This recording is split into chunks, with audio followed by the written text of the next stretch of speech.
Hi, I'm Wendy Gale. Before I talk about the light that I'm finally starting to see again, I need to go back to where the darkness actually began, long before I had a name for it, long before I understood what was happening, long before I knew my life was about to change.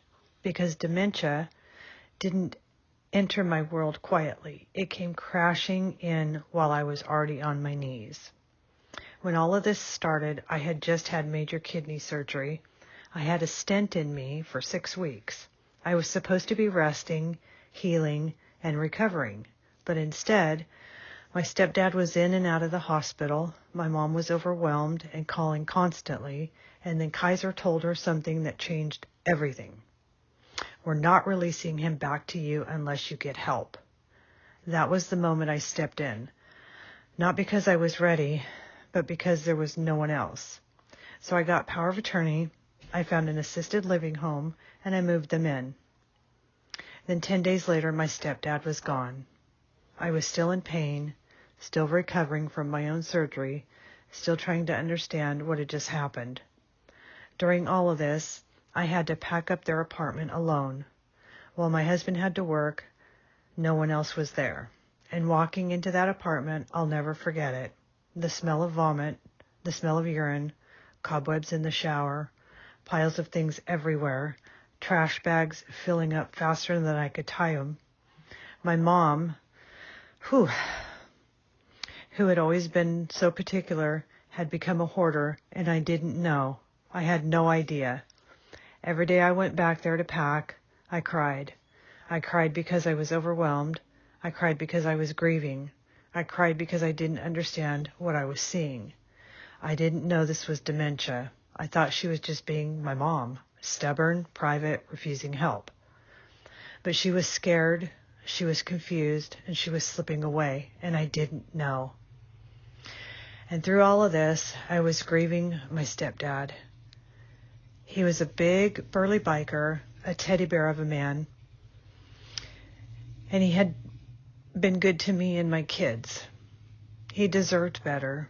He deserved more time. After he passed, I cried for him for months. Honestly, I still cry for him.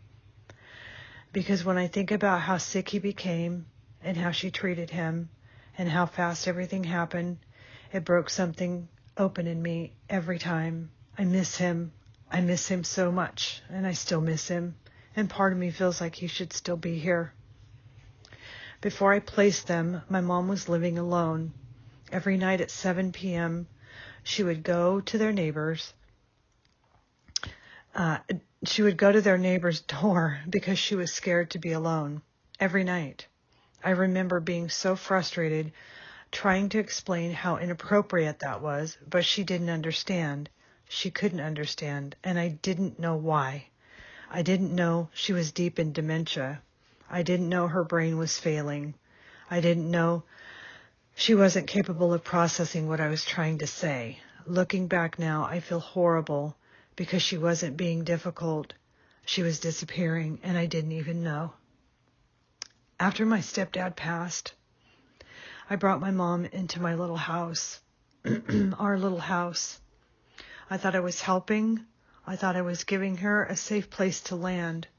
But the moment she walked through my door, her chaos collided with my world. She was unpredictable, emotional, confused, agitated, needing me in ways I didn't understand. I didn't know this was dementia. I didn't know this was the beginning of a long decline. I didn't know I was stepping into a role that would consume my life. All I knew was that I was recovering from surgery, grieving a loss, and suddenly responsible for a woman who was slipping away right in front of me.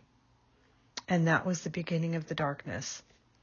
This was the moment everything changed, the moment I stepped into a world I didn't understand, the moment I began carrying a weight I wasn't prepared for, and now, years later, I can finally talk about it from the other side.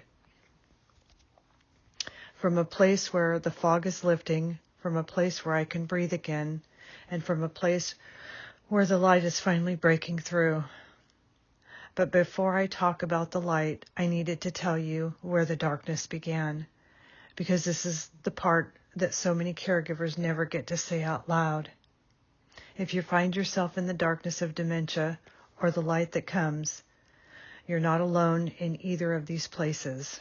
There are many days and months I felt the loneliest I'd ever been with people around, and it's a strange place to be. Thank you for being here. Leave a comment. If you're in either of these seasons, reaching out to other people who understand where you're at can help. It helped me tremendously. So until next time, take care of yourself, and I'll talk to you soon.